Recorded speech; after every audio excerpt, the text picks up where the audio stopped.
আচ্ছা, এর আগের দিন আমরা ওয়ার্ড আর্ট করেছিলাম। ওয়ার্ড আর্টে কভার পেজের ডিজাইনগুলো করতে পারছিলে? ঠিক আছে। আচ্ছা, ওয়ার্ড আর্টের পরে একটা অপশান আছে, কি লেখা আছে? Drop cap. তো এই ড্রপ ক্যাপ অপশানে ক্লিক করো, দেখো কাজ হচ্ছে না, ইনঅ্যাক্টিভ হয়ে আছে, তাই না? তো এটা ইনঅ্যাক্টিভ থাকে কেননা প্যারাগ্রাফে যতক্ষণ না তুমি ক্লিক করছো বা কারসার নিয়ে আসছো ততক্ষণ এটা হবে না। এখানে ক্লিক করো, এটা একটা প্যারাগ্রাফ, যদি প্যারাগ্রাফ হয় তাহলে হবে, এটা যদি প্যারাগ্রাফ হয় এবার এসছে, দেখো এরা। ঠিক আছে, প্যারাগ্রাফ লিখতে হবে। তো ড্রপ ক্যাপের কাজটা কি? ড্রপ ক্যাপের কাজ হচ্ছে make the first character of any paragraph capital and large. প্যারাগ্রাফের প্রথম অক্ষরটাকে বড় এবং বড় হাতের করা। অনেক সময় আমরা পেপারে দেখতে পাই প্রথম অক্ষরটা অনেক বড়, হয়তো ক বিশাল বড় করে লেখা আছে, বা এক্স ওয়াই জেড কিছু একটা অক্ষর বড় করে লেখা থাকে, তাই না? তো এইটা হচ্ছে এই কাজটা ড্রপ ক্যাপ থেকে করতে পারবে। তো কীভাবে করবে, আমরা একটা নিউ ডকুমেন্ট নিয়ে নিই, নতুন একটা ডকুমেন্ট নিয়ে নিলাম। এবার এখানে কিছু প্যারাগ্রাফ আমি টাইপ করলাম, লিখলে আমি 3টে প্যারাগ্রাফ লিখেছি। প্যারাগ্রাফ কী করে লিখতে হয় সেটা তো জানোই আশা করি, লিখে নিয়েছি। এবার ফার্স্ট প্যারাগ্রাফ বা সেকেন্ড প্যারাগ্রাফ বা থার্ড প্যারাগ্রাফ যে কোনো প্যারাগ্রাফের ভিতরে কার্সার থাকলেই হলো, তবে ইনসার্টের মধ্যেই ড্রপ ক্যাপ অপশানটা অ্যাক্টিভ থাকবে। দেখো অ্যাক্টিভ হয়ে আছে। যখন কার্সারটা বাইরে ফাঁকা জায়গায় থাকবে তখন কিন্তু অ্যাক্টিভ থাকবে না। তাহলে ফার্স্ট প্যারাগ্রাফে কার্সারটা রেখে যে কোনো জায়গায় রাখো, কোনো অসুবিধা নাই। তুমি মাঝখানে রাখলেও প্রথম অক্ষরটাই বড় হবে। ঠিক আছে, কীভাবে বড় হবে? এখানে ড্রপ ক্যাপে যাও, দেখো দুটো অপশান আছে, একটা এইরকম একটা এইরকম। এটা মার্জিনে চলে আসে আর এটা ড্রপ ভিতরে থাকে। তাহলে এইটা এইরকম লেখা দেখতে পাওয়া যায় অনেক সময়, বই টই পেজে পেপারে দেখতে পাই। তো তাহলে এই স্টাইলটা যদি আমার কোনো জায়গায় প্রয়োজন পড়ে তাহলে এই ড্রপ ক্যাপ অপশানটাকে আমরা ইউজ করব। এবং এই ড্রপ ক্যাপ অপশানে একটা জিনিস ফলো করো, এর দুটো পজিশান আছে, এই একটা পজিশান আর এই একটা পজিশান, মানে কোশ্চেন আসে পরীক্ষায়। ঠিক আছে, তাহলে ড্রপ ক্যাপে কটা পজিশান পেলাম? দুটো। ঠিক আছে, আর একটা জিনিস বলো, ড্রপ ক্যাপে কটা লাইন নিয়ে বড় হচ্ছে অক্ষরটা? 3টে লাইন নিয়ে বড় হচ্ছে। এটা হচ্ছে ডিফল্ট লাইন নাম্বার। সর্বাধিক কতটা করা যায়? সর্বাধিক কী করে করব? আমরা ড্রপ ক্যাপ অপশানে চলে যাব।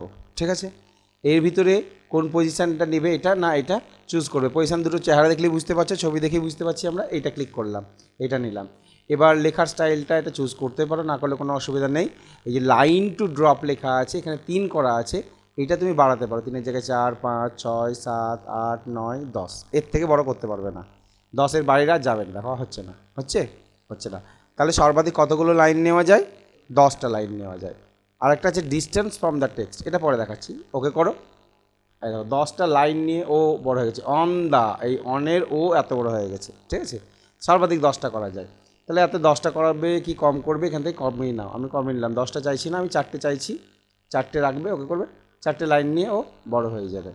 আরেকটা অপশান ছিল ওখানে ডিস্টেন্স ফ্রম দ্য টেক্সট, অর্থাৎ এই যে ক্যাপিটাল হয়েছে, যে লেটারটা লার্জ হয়েছে, এর থেকে প্যারাগ্রাফের ডিস্টেন্স কতটা থাকবে সেই ডিস্টেন্সটা আমরা এখান থেকে বাড়াতে পারবো, কমাতে পারবো। এই যে ডিস্টেন্স আছে এটা বাড়িয়ে দাও, 1/2 ইঞ্চি করে দাও, 0.5 মানে 1/2 ইঞ্চি। ওকে করো, দেখো 1/2 ইঞ্চি দূরে চলে গেছে, এটা এতটা দূরে চলে গেছে। ঠিক আছে, এই ডিস্টেন্সটা বাড়ানো কমানো যায় এইখান থেকে, এইটা থেকে। আবার না দরকার হলে দরকার নেই। আর এই যে লেখার স্টাইল, এই যে ও লেখাটা আছে তার স্টাইল, এখান থেকে বিভিন্ন রকমের স্টাইল আছে। কোনো একটা স্টাইলে ক্লিক করবে, দেখবে লেখার স্টাইলগুলো কী হয়েছে, চেঞ্জ হয়ে গেছে। ধরে নাও আমি এইটা করলাম, এটা এরিয়াল ব্ল্যাক, মানে একটু মোটা সোটা হবে, এই দেখো। ঠিক আছে, তাহলে লেখার স্টাইলগুলো আমরা চেঞ্জ করতে পারি। এটা হচ্ছে লেখার স্টাইল, এটা হচ্ছে কতগুলো লাইন ড্রপ হবে। তুমি 4টের জায়গায় দুটো করতে পারো, দুটোও করতে পারো, দুটো লাইন নিয়ে বড় হয়ে থাকে এরকম করে, তাই না? নর্মালি 3টে থাকে, নর্মালি কটা থাকে?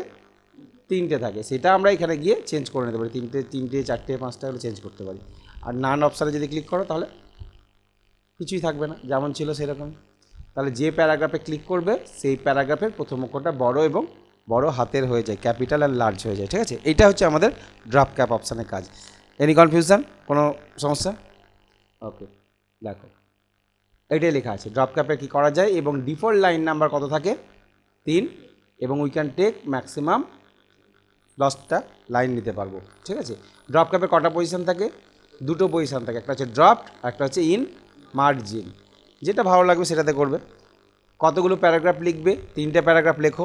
Set the cursor in any paragraph, যে কোনো প্যারাগ্রাফে রাখো। ক্লিক ড্রপ ক্যাপ, ড্রপ ক্যাপে ক্লিক করবে, তারপরে ড্রপ ক্যাপ অপশানে চলে যাবে যেখানে আমরা গেলাম ভিতরে। এবার ওখানে গিয়ে একটা পজিশান চুজ করে নাও, ড্রপ বা ইন মার্জিন। তারপরে লাইন নাম্বারটা দিয়ে দাও, দিয়ে ওকে করে দাও। ঠিক আছে, লাইন নাম্বারের সাথে আমরা ফন্ট চুজ করতে পারি, ডিস্টেন্স চুজ করতে পারি, এগুলো চুজ করতে পারবো। তাহলে এই হচ্ছে ড্রপ ক্যাপ। ড্রপ ক্যাপ বুঝতে পারলে? ওকে, এটা ইউজ করে দেখবে একবার। ঠিক আছে।